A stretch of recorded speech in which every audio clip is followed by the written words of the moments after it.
A major part of Pakistan Occupied Kashmir, or P.O.K, Gilgit Baltistan streets are echoing with the protests of the people.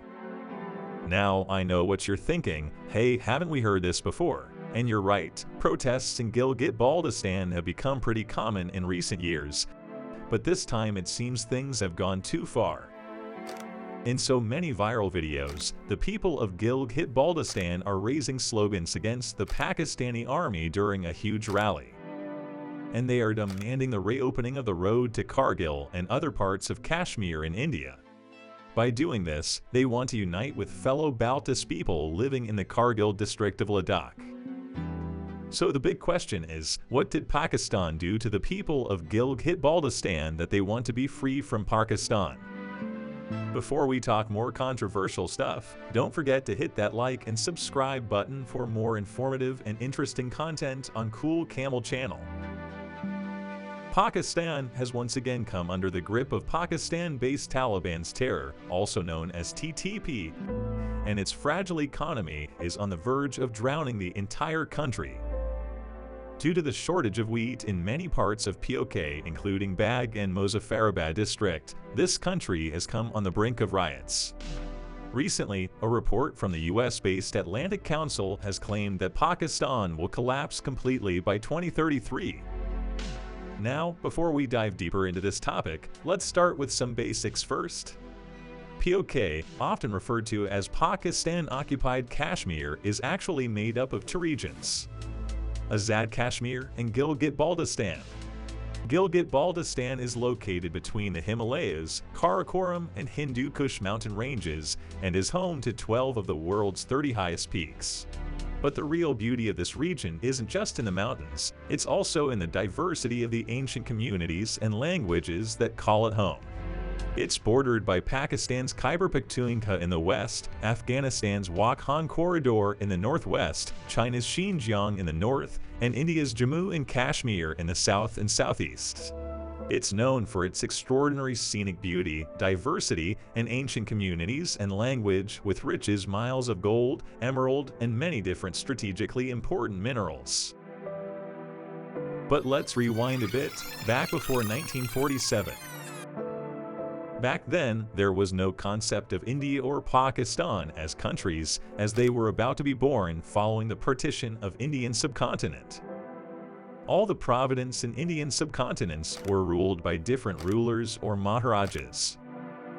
Jammu and Kashmir was a princely state with a Muslim majority under Hindu monarchy. Maharaja Hari Singh had handed over the administration of his state, including Gilgit and Baltistan region, to the British government for 60 years for 75,000 rupees. Under this arrangement, the British had full control over Jammu and Kashmir's defense, communications, and formulations, while the civil administration was with the Maharaja. But in 1947, Lord Mountbatten decided to terminate this lease when the British decided to leave India. The princely ruled states either decided to join India or Pakistan to create a federal structure, and that's how these countries were formed. But Maharaja of Jammu and Kashmir wanted to have their own territory, a small country surrounded by India, China, and Pakistan. During that time, 70% Muslims, 20% Hindus, and the remaining 10% Sikhs and tribal folks used to live in the region of Jammu and Kashmir. Gilgit Baltistan was around one-third remote part of Jammu and Kashmir, and the tribal people of Gilgit Baltistan were in a bit of a pickle. On one hand, they were not too keen on joining India, but on the other hand, they were not exactly jumping at the chance to join Pakistan either. They considered themselves ethically different from the Jammu and Kashmiri people and did not want to be ruled by the Maharaja of Jammu and Kashmir. Plus, let's face it, Gilgit Baltistan region was a bit of a backwater compared to the rest of the state. Initially, Jammu and Kashmir decided to remain an independent country.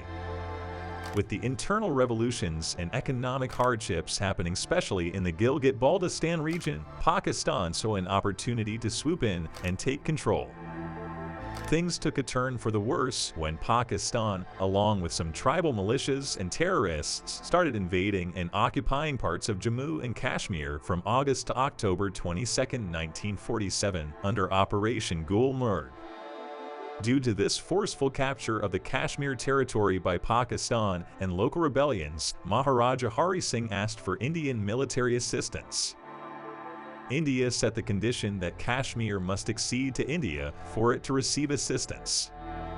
Eventually, Maharaj of Kashmir decided to join India on the 26th of October 1947 under the legal process of Jammu and Kashmir Instrument of Accession. But, as with all rebellions, eventually a ceasefire was called by the United Nations. And just like that, the part of Jammu and Kashmir that was under Maharaja Hari Singh's control remained with him and India, while the part that was annexed by Pakistan in 1947-48 is now known as Pakistan Occupied Kashmir. Fast forward to 1949, Pakistan takes control of the region and established the Gilgit Agency and Baltistan Agency separately. And then in 1970, Gilgit Baltistan came under the control of the Zulfikar Ali Bhutto's federal government of Pakistan. They even gave it a fancy new name, Federally Administered Northern Areas (FANA) for short. But in 2009, Pakistan grants Gilgit Baltistan self-rule and changes the name back to Gilgit Baltistan. But here's the thing, even though the people of Gilgit Baltistan have Pakistani passports and ID cards, they still don't have any representation in the parliament or constitutional bodies of Pakistan. They can't vote in national elections, and their freedom of speech and expression is restricted. Basically, Pakistan has been treating them like second-class citizens and exploiting the region's resources for their own benefit. It's like they are the red-headed stepchild of Pakistan. And if that wasn't bad enough, the region's rich resources have been plundered by Pakistani politicians and even China for their own gain, leaving the local communities high and dry. And let's not forget about the ethnic and cultural divide that Pakistan has created in the region. Even after being under Pakistan's rule for many years, this region is still suffering from extreme alienation and neglect. We can hear echoes of this from the recent protests in the area. Pakistan claims that it wants to liberate this region from India, but in reality, it treats it like a colony, exploiting the region for its own gain. This is evident in the way Pakistan has played with the political and traditional rights of the people here, making them victims of demographic changes, sectarian violence, and deep-rooted poverty. But the straw that broke the camel's back was when Pakistan handed over 5,180 square kilometers of this illegally occupied territory to China in exchange for some investment. Instead of acknowledging the people of this region, China recognized Pakistan's claim on the territory. If we take a look at the geography of this situation, we can see that this land route is important for the connectivity of Pakistan and China. Through this, Pakistan gains a territorial frontier and land route with China, which later opens up in China's Xinjiang Autonomous Region. This land was gifted to China in a border agreement on March 2, 1963. The area is situated on the northeastern border of Gilgit Baltistan and is now part of China's autonomous region of Xinjiang. The China-Pakistan Economic Corridor, also known as CPEC, has played a major role in China's involvement in this region. The project enters Pakistan only through the P.O.K region, and the locals have been protesting due to their ongoing exploitation. Reports also indicate that the mining of valuable gems and strategic minerals present in this region has been handed over to Chinese companies, further exploiting the land rights of the locals.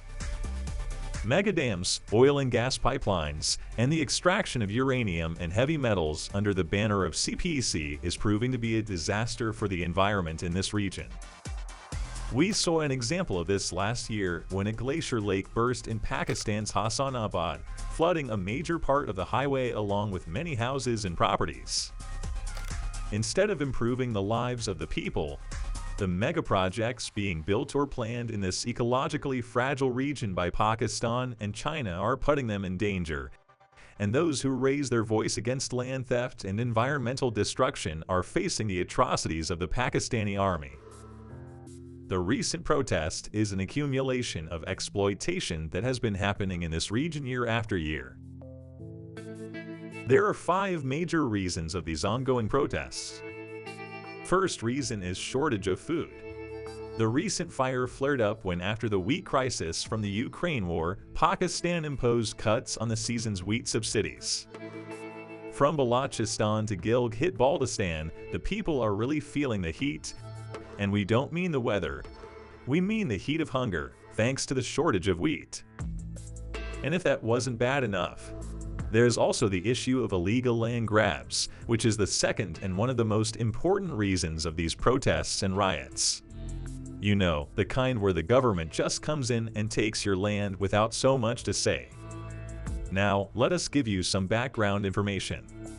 The land laws of this region were inherited from the Maharaja of Kashmir, and before that from the Sikh Empire. They had a pretty good system of land management in place, but it wasn't implemented evenly. And then came the tragic partition of this region, and Pakistan never allowed the land to come under the constitution. When the government acquired land in P.O.K. to fast-track the Chinese industry, no compensation was given to people for the deconstruction of their homes. Despite the repeated bonding of the locals, the military snatched millions of acres of private land from the regions and handed it over to Chinese companies. In the beginning, the locals welcomed this decision in the hope of huge profits. But when $1 billion were generated here in the form of customs revenue, then they were completely put in federal pockets. Locals did not get any benefit of this profit. The third reason is about energy and resource generation. People were never given enough compensation for the 98 hydropower projects being operated in this region. Experts claim that by 2030, China will generate 12 gigawatts of electricity for Pakistan from the ongoing hydro project in Gilgit Baltistan. These projects include the Basha Dam, which is built on a very volatile territory where earthquakes are very common. But the biggest irony here is that Gilgit Baltistan contributes more than half of Pakistan's electricity and irrigation water needs through these mega projects.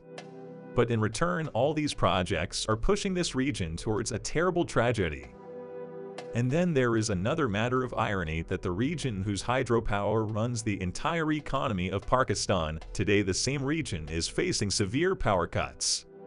These power cuts are also expanding for 18 to 22 hours in the heart. Moreover, the massive hike in electricity prices has made the lives of the people here even more difficult.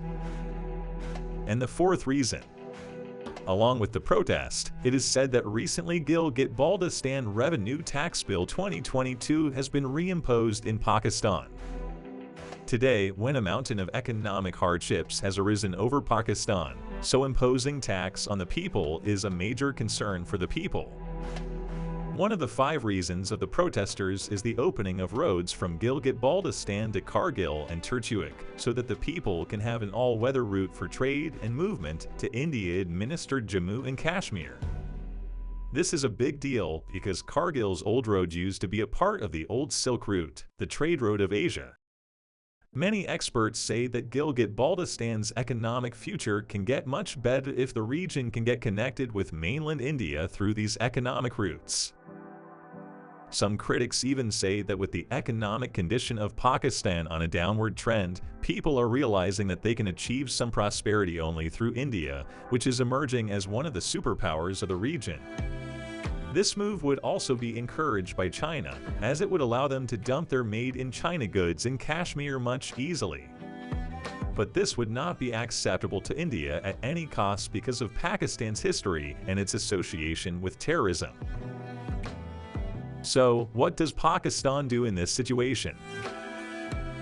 Well, experts say that Pakistan has 2 options. One is to forcefully suppress these protests like they've done in the past, or 2, try to satisfy the people by making Gilgit Baltistan a full-fledged province. But what will be the further developments here? Only time will tell. But one thing is for sure, the people of Gilgit Baltistan are not going to believe the uncertain and unreliable promises of Pakistan anymore. And this issue is of great strategic importance for India, and it's important to keep a close watch on all these developments. And that's a wrap for today's video. Thank you very much, and let us know your feedback in the comments section. And feel free to share this video with your friends.